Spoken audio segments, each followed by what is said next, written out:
الجول، كرتنا في الشباك. الآن أرحب بالأستاذ سالم الأحمدي مدير المركز الإعلامي بنادي الأهلي. مساء الخير سالم. مساء الخير عليك زميلي فهد وعلى مستمعي برنامج الجول. حياك الله أستاذ سالم. في البداية نبارك لكم انتصاركم اليوم على نادي الخليج برباعية نظيفة، نتيجة ومستوى. الله يبارك فيك. بداية يعني نبارك لجماهير النادي الملكي هذا الفوز العريض على شقيقنا نادي الخليج. أعتقد أن الأهلي امتلك زمام المبادرة في هذه المباراة منذ الدقائق الأولى وتحديدا منذ الدقيقة الرابعة، واستطاع أن يودع الهدف الأول في مرمى فريق الخليج. المباراة في المجمل يعني كانت بالنسبة لنا تمثل يعني منعطف مهم جدا في مسيرتنا في الدوري، عطفا على الغضب الجماهيري والإعلامي حول النتيجة السابقة للمباراة، وتعثر الفريق في مباراته الأولى بالتعادل أمام فريق التعاون. نتمنى في قادم الجولات أن يواصل الفريق تقديم المستويات المميزة التي ظهر بها في هذا. ماذا عن إصابة أسامة هوساوي؟ شاهدنا في أثناء سير المباراة في كرة مشتركة، أعتقد أنه تعور من خلال هذه الكرة، وبعد كذا رجع كمل المباراة، وأعتقد أنه تم استبداله في الشوط الثاني. هل أموره على ما يرام؟ الإصابة إن شاء الله أنها بسيطة، حتى الآن يعني لم يتم الكشف الكامل على إصابة اللاعب، ولكن أعتقد أنها كدمة، وغدا بإذن الله يتضح إصابة اللاعب. ولكن لو أذنت لي زميلي فهد، نحن في النادي الأهلي يعني نحترم كثيرا الحكام، ونحترم لجنة الحكام، ونحترم المرجعية الرياضية بشكل عام. وعبر تاريخ هذا النادي الطويل لم يتحدث الأهلاويون كثيرا عن أخطاء الحكام بإسهاب وبتفصيل. اليوم أنا أستطيع أن أخرج للملأ وأتحدث عن أخطاء الحكام كي لا أحسب أني أبرر هزيمة. أنا اليوم أنتصر انتصار عريض برباعية نظيفة، ولكن بكل أمانة ما حدث في مباراة اليوم من الحكم تركي الخضير أعتقد أنه يضع 1000 علامة استفهام على أداء الحكم. الحكم يعني الجميع شاهد كيف كان في كثير من لقطات المباراة يديرها بطريقة انفعالية غريبة. شاهدنا كيف الانتقائية في قرارات الحكم ما بين حالتين متشابهتين. نحن لا نقر ما قام به الكابتن وليد باخشوين. إن كان الحكم يرى أنه حالة تقديرية وأخرج بطاقتين متتاليتين من خطأين يعني متتاليين، ركز معي في هذه الجزئية. ثم المدافع نادي الخليج الكابتن سلمان هزاز يقوم بنفس ما قام به الكابتن وليد باخشوين ولم يحرك حكم المباراة أي ساكن. للأسف الشديد الحكم تركي الخضير كان كريما معنا في توزيع البطاقات على اللاعبين. نحن لا نعرف الحكم تركي الخضير إلى أين يريد أن نذهب ويذهب جمهورنا من ناحية الاحتقان الجماهيري، ونحن هذا ما نحذر منه دائما. ما زال الأهلاويون يذكرون للحكم في نهاية الموسم الماضي في نهاية كأس ولي العهد أمام الهلال كيف أنه احتسب ركلة جزاء ظالمة وطرد لحارس مرمانا الكابتن عبد الله المعيوف في تلك المباراة، لولا أن لطف الله وتوفيقه قبل كل شيء ساعد وساهم في تحقيق الأهلي لبطولة كأس ولي العهد في الموسم الماضي. نحن يجب أن يعي الحكم السعودي وجميع الحكام السعوديون، نحن نوجه رسالة احترام وتقدير. أي حكم سعودي لا يجرؤ على احتساب الأخطاء على الأهلي كما هي على الأهلي أن يعتذر عن إدارة أي مباراة مقبلة للنادي الأهلي. نحن بكل أمانة عفوا فهد، نحن بكل أمانة في النادي الأهلي مللنا من أي حكم يأتينا بصافرة مرتعشة وبفرائص مرتعشة. يعني للأسف الشديد نحن نريد أن نصل بتحكيم ناجع. من غير المقبول أن أخسر أنا لاعب مثل الكابتن وليد باخشوين وأنا أشاهد لاعب في فريق مقابل يرتكب ذات الأخطاء ولا يتم المعاملة بالمثل. الانتقائية مرفوضة.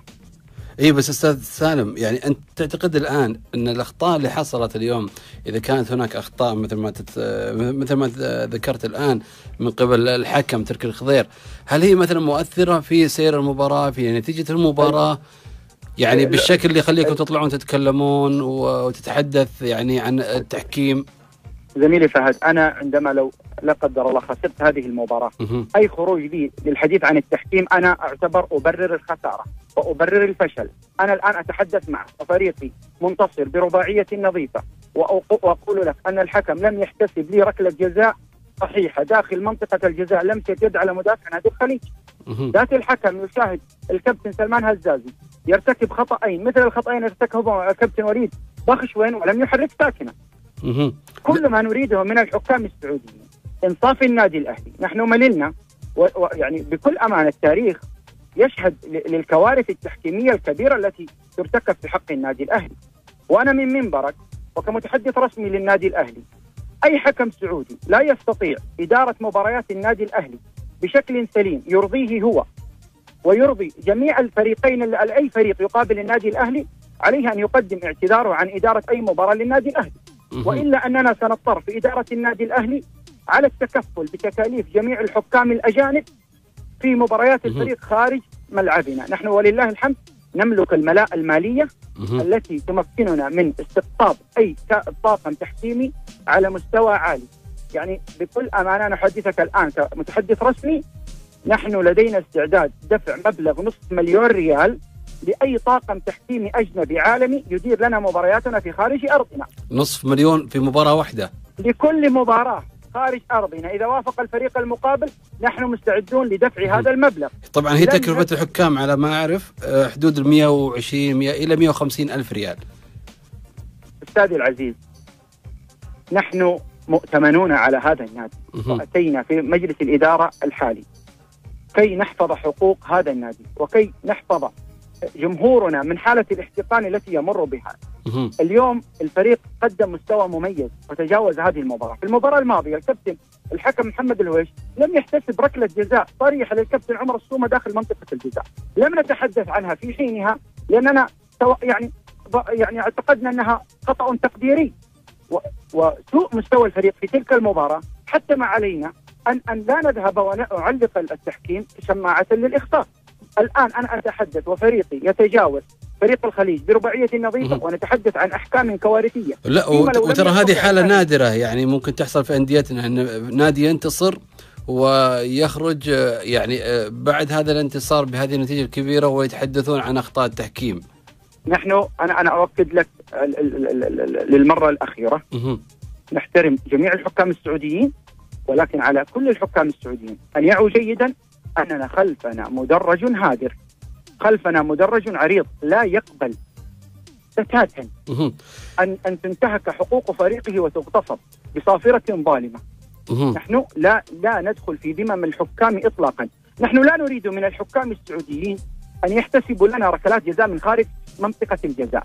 بس ما تتفق معي عفوا فهد، لا نريد من الحكام السعوديين أن يحتسبوا لفريقنا ركلات جزاء من خارج منطقة الجزاء، ولا نريد من الحكام السعوديين أن يسمحوا للاعبين بلعب كرة اليد داخل منطقة جزائنا، ولكننا نطالب الحكام السعوديين بمنحنا حقوقنا ومنح كل فريق يقابلنا حقوق. هذه معادلتنا مع التحكيم. يجب على كل حكم يدير مبارياتنا في قادم الجولات أن يكون أهلا للمسؤولية، ونحن نثق فيهم جميعا. ولكننا أعلن من خلال منبرك نحن على استعداد كامل لتكفل بطواقم حكام أجنبية على مستوى عالمي، حتى ولو كلفتنا المباراة الواحدة مبلغ $500,000 ريال. وأنا أحدثك كمتحدث رسمي للنادي الأهلي بالتأكيد هذا حديث رسمي الآن. نعم، المباريات المقبلة لا تقبل أي أخطاء حكام. نتمنى لحكامنا التوفيق، نتمنى لهم إدارة المباريات بكل اقتدار، وسنشيد بأي حكم يدير مبارياتنا ومباريات الفرق الأخرى باقتدار. ولكن نحن مؤتمنون على هذا النادي، إما أن نحافظ على حقوقه أو نغادر. أنا في سؤال الآن يعني بدي أطرحها عليك. اللغة الإعلامية، لغة الخطاب الرسمي في النادي الأهلي اختلف الآن مع قدومكم أنتم في هذه الإدارة الجديدة عن الإدارات السابقة. هل هو مثلا بمعنى أنكم أنتم رأيتوا أنكم لابد أن تظهرون وتتحدثون بمثل هذا أو بهذه الطريقة بهذا الحديث؟ يعني زمن السكوت في فترة ماضية للنادي الأهلي مثل ما نسمع من بعض الجماهير الأهلاوية يقول لك في فترة ماضية كان الصوت الإعلامي الأهلاوي الرسمي ما كان يعني بتلك القوة اللي مثلا عند الأندية الأخرى. الحديث عن تغيير الخطاب الإعلامي بالنسبة للصوت الرسمي في النادي الأهلي أعتقد أنه يعني حديث طويل جدا، ولكن كل الإدارات التي مرت على النادي الأهلي كانت تطالب بصوت، قد يكون من خلال وسائل الإعلام أو قد يكون من خلال المكاتبات للمرجعية الرياضية. هذه الإدارة هي امتداد للإدارات السابقة. نهج النادي الأهلي هو نهج واحد منذ أن رعاه وتبناه الأمير عبد الله الفيصل رحمة الله عليه، وسار على نهجه الأمراء الأمير محمد بن عبد الله رحمه الله والأمير خالد بن عبد الله حفظه الله. نحن نهجنا واحد وثابت، نحترم الجميع، ولكننا قد نكون في فترات سابقة نحاول يعني نلتمس العذر مرارا وتكرارا، ولكن عندما تتكرر ذات الأخطاء فيجب أن يكون لنا موقف حازم وحاسم تجاه أي أخطاء على نادينا. من غير المقبول زميلي فهد أن ميزانية النادي الأهلي أكثر من 100 مليون ريال، وعطش جماهيره للبطولات والألقاب تصادر بصافرة ظالمة، وأنا كمجلس إدارة نادي ألتزم الصمت. طيب هي هذه المسألة، يعني هي رجاء. وعندي رجاء أخير للإخوان في لجنة الانضباط. ولاة أمرنا حفظهم الله يقبلون بالنقد، لأن النقد هو أساس أي نجاح لأي عمل.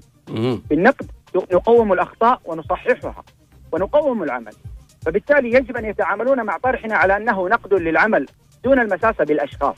تتوقع إن في ممكن يعني راح تكون غرامة على حديثك هذا؟ يعني أنا أشوف في سبيل النادي الأهلي لن نتوانى في الدفاع عنه، سواء وجدت غرامة أو لم توجد. نحن وجدنا هنا، وأكررها للمرة الألف وأتحدث على لسان مجلس إدارة النادي، وجدنا هنا مؤتمنون على هذا الكيان والصرح العظيم، إما أن نحافظ على مكتسباته وحقوقه أو أن نغادر. فبالتالي لا أعتقد أن لجنة الانضباط ستنساق خلف حديث يتحدث عن نقد العمل وليس انتقاد الأشخاص. لكل الأشخاص كامل الاحترام ووافر التقدير، ولكن نحن نقدنا للعمل. ولاة أمرنا يتقبلون النقد، بل يستمعون لكل من يطرح النقد، لأن النقد يهدف إلى الإصلاح. نحن لا نريد إلا إصلاح حال التحكيم وحفظ حقوق نادينا وحفظ حقوق جميع المتنافسين، كي يكون هناك مبدأ لتكافؤ الفرص بين جميع المتنافسين. يعطيك العافية الأستاذ سالم الأحمدي، المتحدث الرسمي لنادي الأهلي. شكرا لك أستاذ سالم. شكرا زميلي. في جول نصنع الخبر.